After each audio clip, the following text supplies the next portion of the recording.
Hello and welcome to Disctv, the show that brings you the world of disc golf. I'm Brian Sullivan, and this week the PDGA National Tour brings us to Kalamazoo, Michigan for the Lumberjack Open. Now, as the name suggests, there are a lot of trees on these courses, and players will have to thread the needle on some very tight fairways if they want to be winners this weekend. So don't go anywhere, because Disctv is on the air right now. Also this week, if you have trouble understanding how each of your drivers will fly, Women's World Champ Des Redding has some great tips for getting to know your bag, plus a discussion with Sean Sinclair. It's all about disc golf. This is Disctv. Good. Pause.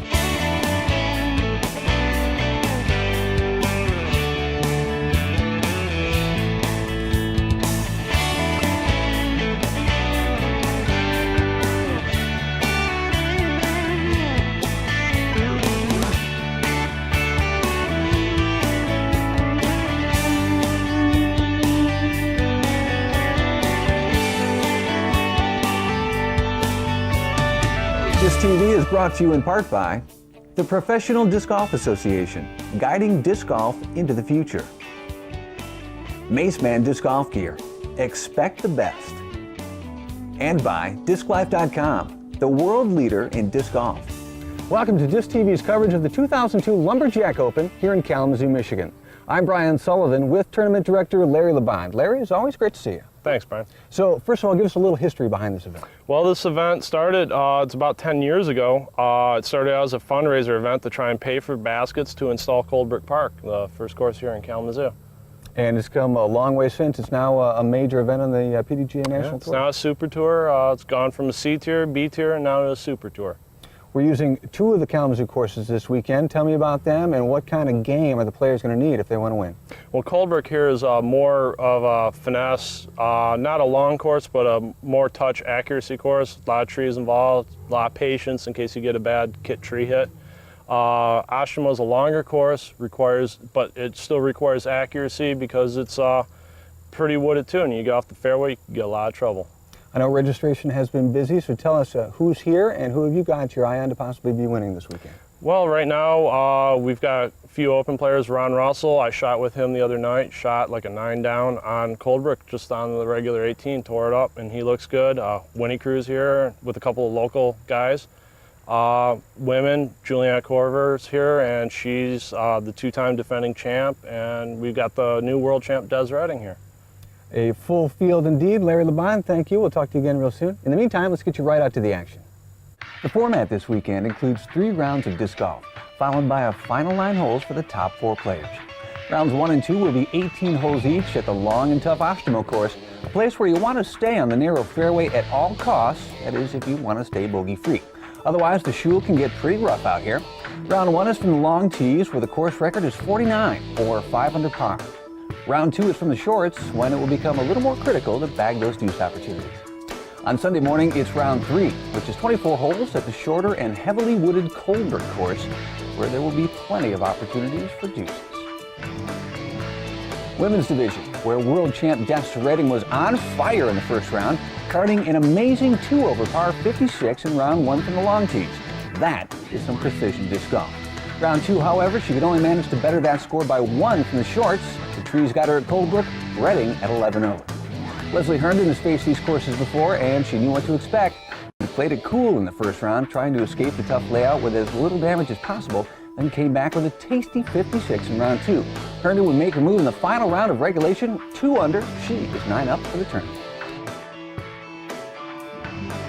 Here's defending Lumberjack champ Juliana Corver. Now JK would throw shot for shot with Herndon through round 1. Then she found her groove and shot 4 under par in each of the next 2 rounds. After a couple of big wins in Europe last month, Corver seems to have her confidence back on track, and she was looking unbeatable. Accuracy off the tee was the key, and with an even par 27 in the final 9, Juliana Corver is our winner by 9 here in Kalamazoo.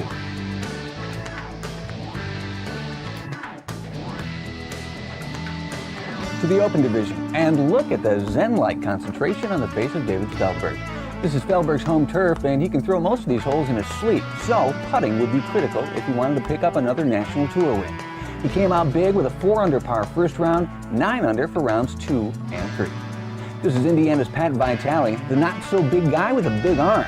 It was a solid 4 under par round 1 for Vitale, but he missed a few deuce stops in round 2. To make up for it, he would card a round best score of 12 under par Sunday morning. Vitale is headed to the finals. Ron Russell had a good start, tying the course record of 5 under in round 1. He would go on to card 9 under for both rounds 2 and 3, scores made possible by a few sweet putts, but mostly drive after drive, it was right on the money. When he's on, this guy is on, and Ron Russell will head into the final 9 holes tied up with Vitale at 23 strokes on the happy side of par. Here's last year's champ, Mike Worm Young of Alabama. It appeared Worm was going to be unstoppable from the get-go when he shot the lights out to bag a new course record at 7 under par. At that point, well, he was just getting warmed up. Round 2, Worm goes 10 strokes under, spanking the rest of the field in the process. Round 3, Worm goes 10 under. Gentlemen, set your reactions to stun. So boo freaking yeah, Mike Worm Young leads by 4, sitting all alone at 27 under going into the final 9 holes. That action is coming up, so keep it here. You are watching Disctv.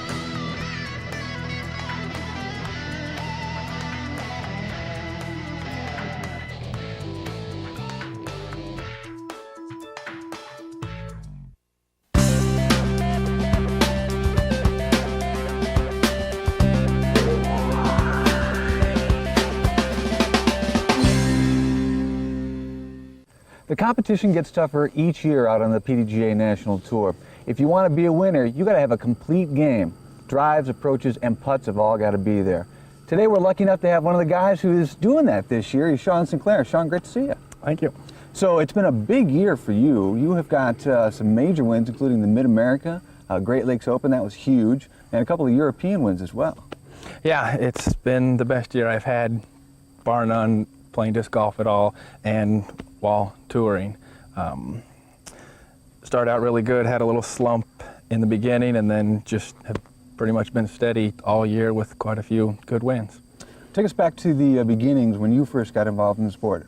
How did you get involved, and where were you, and what was going on? It was into 1995. I was playing baseball at Sonoma State and was fortunate enough that there was a course on the campus, and finished my career in baseball and kind of had a couple of friends that were playing the game and transitioned into it pretty easily. And they hosted the California State Championships, an overall tournament, in October, and I went out and watched that tournament, didn't participate. And then in '96, I went out and played in April, I believe it was, my first amateur tournament, and played about 5 or 6 more tournaments that year and won a couple at the end. And in Northern California, they have a rule that if you do so well in amateur, you automatically get bumped up to pro. And there you found yourself. Exactly, playing with Jeff and Johnny and Harold and RJ and Bamba and Stevie and, you know, all these awesome golfers, and was petrified. But you hear the saying all the time, you get better by playing with better competition. And '97 came out and actually cashed in all but one event as a pro. Wow. So you came out of the gate really hard. Yeah, I was debating in '97. I had planned on going to the Am Worlds in Grand Rapids. Was already set, figuring out my schedule. And first tournament right out of the gates, the Caldecott Open, got 6th or 7th place and was deciding what to do with the money, and it was like $160 or something. First time I'd ever seen money thrown at me, and I couldn't turn it down. You know, I figured if I can do this well against them one time, maybe I could do that well, and I did end up making it that year. Now, you mentioned that you played some college baseball. Would you say that that experience helped you in developing your disc golf game?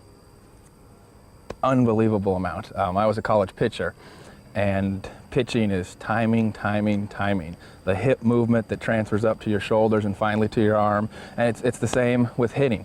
Hitting motion is really similar to throwing. And so by playing baseball from the time I was 6 years old till 4 years in college, I understood the concept of the timing, and it just transferred over really easy to throwing the Frisbee. Let's talk a little bit about the touring life. First of all, how long have you actually been out there on the road, playing on the PDGA National Tour? In '99, I landed my first full-time job as a school teacher, and so we get our summer months off. And so the end of May 1999, I packed up my stuff and went out in a van, in a truck, and traveled from end of May till the end of August, just playing super tours and any other tournaments in between, and just thought it was the greatest thing in the world. Did it again in 2000, and then during my school year of 2000 started looking at ways to pay off bills and student loans, and finally just made the decision and paid off everything, went to the flea market, sold everything, and just decided to give it up and do it, and to see how far it could go. And last year was an okay year and was able to survive, and so I figured if I could do a little better, I might actually do okay. And I travel with Juliana, world champion, and between the two of us, we're bringing in, on the average over the last 2 years, about $800 a week. Enough to live on. Yeah, and our expenses so far have been anywhere from $300 to $500 a week. So in retrospect, I'm saving more money now than I ever did working a full-time job. Now, if I'm a disc golfer, I'm a pro, and I'm thinking, well, maybe this is my year. Maybe I should think about going out on tour. You know, what do I really need to know? What have you learned that you can pass on to those type of folks? A lot of connections with other people, going into different cities and finding people that can help you out with lodging, place to stay. A really big help is going to the course early and hooking up with the locals that might know all the little secret routes and stuff like that. As far as your game, 2/3 of this game is putting. Right now, if we think of everything as a par 3 and one drive, one putt, 2/3 of that is putting. And if you look at the past world champions from Ron to Cam and Kenny, it all comes down to putting. And the tournaments that I have won this year and won in the past have all been because of putting. I know you've been working on an instructional video. Give us a little background on that. What's going on? The idea was to put a video out there for the person who's never thrown a disc to the absolute beginner. The main audience that I was thinking about was the physical education class. As a physical education teacher, I often use videos to get a better idea on subjects that I might not really know a whole lot about, to become more comfortable. And so the video is set up so that you can break it down into lesson plans, and it covers the basics of the rules and courtesy, how to keep score, and then we talk a lot about driving, we talk about approaching and putting. This is not a video for the intermediate to advanced player that wants to learn how to throw rollers or sidearms or any of those trick shots. It's a very, very beginning video, but we spend a lot of detail and time on those aspects. And the title of that video is Everything You Ever Wanted to Know About Disc Golf for Beginners, and it should be available for your Christmas shopping. Sean Sinclair, thanks so much for your time. Thank you.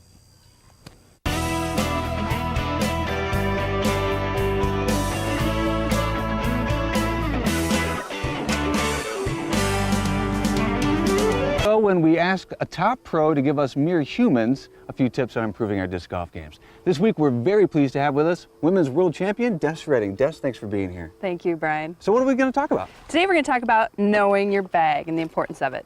Okay, now what does that mean, knowing your bag? Okay, when I want to play and I get up on the tee, I feel like I know every single one of these discs. I've actually just pulled out a couple drivers today to show you what I do mean. Okay, so you have a number of drivers in your hand. I'm going to assume that each of those drivers is intended for a different purpose. Yes. The one I have on top, this is just a driver that I use if it's a completely open field, kind of like we have right here. I can pump it out on an, we call an S. It'll follow the flight path of similar, just like this.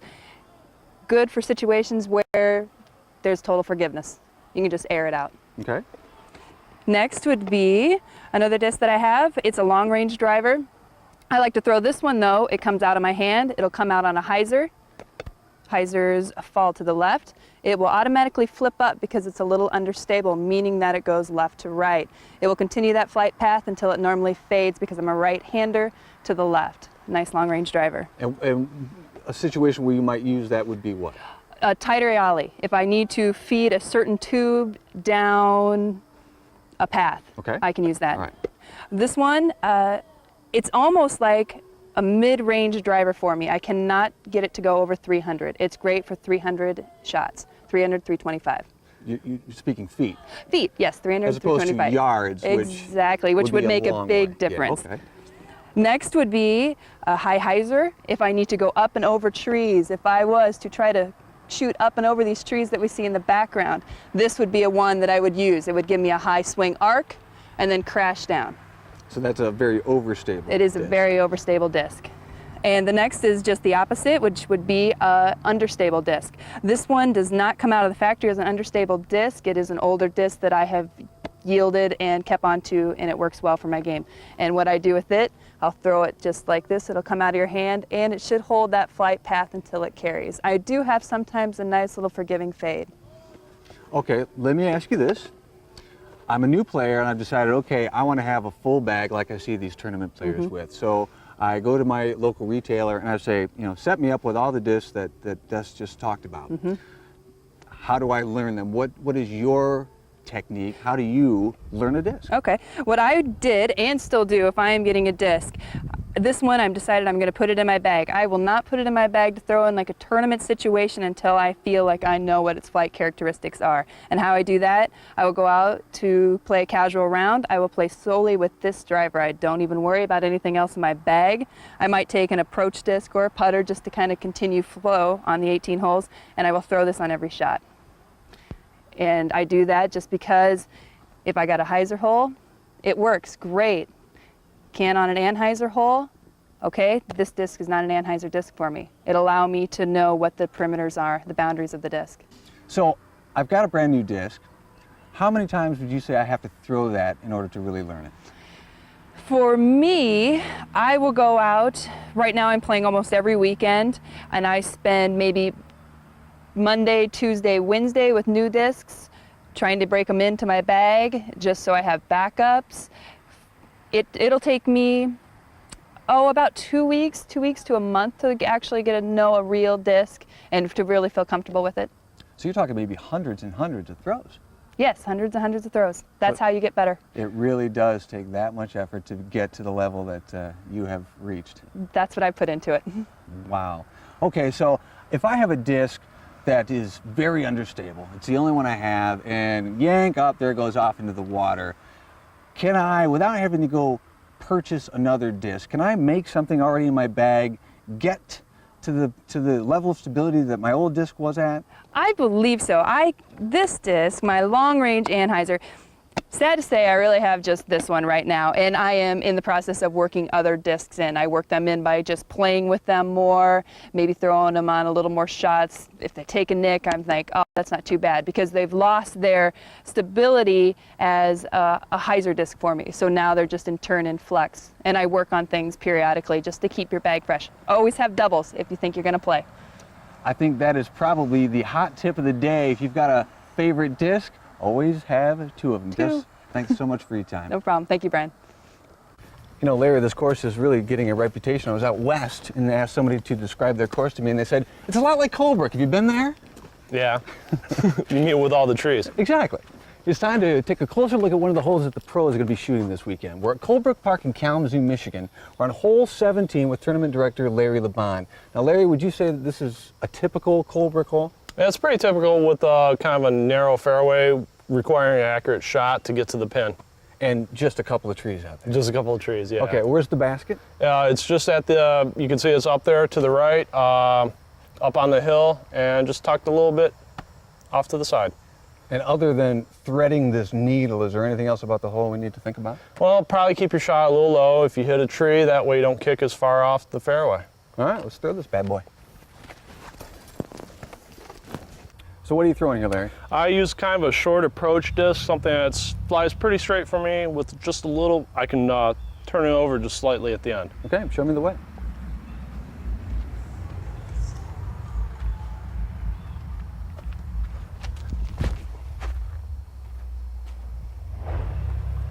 Hey, tree. he gets the kick at the end. Dang. All right, see if I can do a little better. I'm gonna use an approach disc here, nice and stable. Try the same thing, only without the tree kick at the end. Right.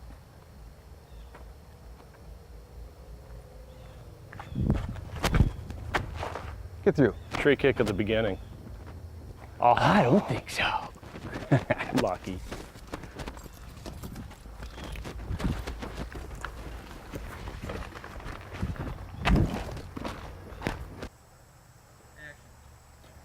So Larry, how long has this course been in now? Almost 10 years. Almost 10 years. And you're the guy who actually was behind that, right? Yeah, you could say that. I'm the guilty party. All right, you got a little tricky little putt here. However, I have seen you putt before and know that this is well within your skills. Sometimes.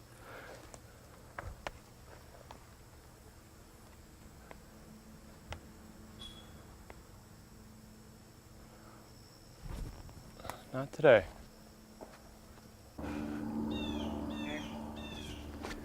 All right, Larry, wish me luck here. Nope.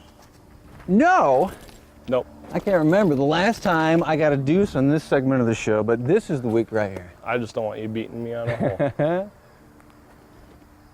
Good. And there it is.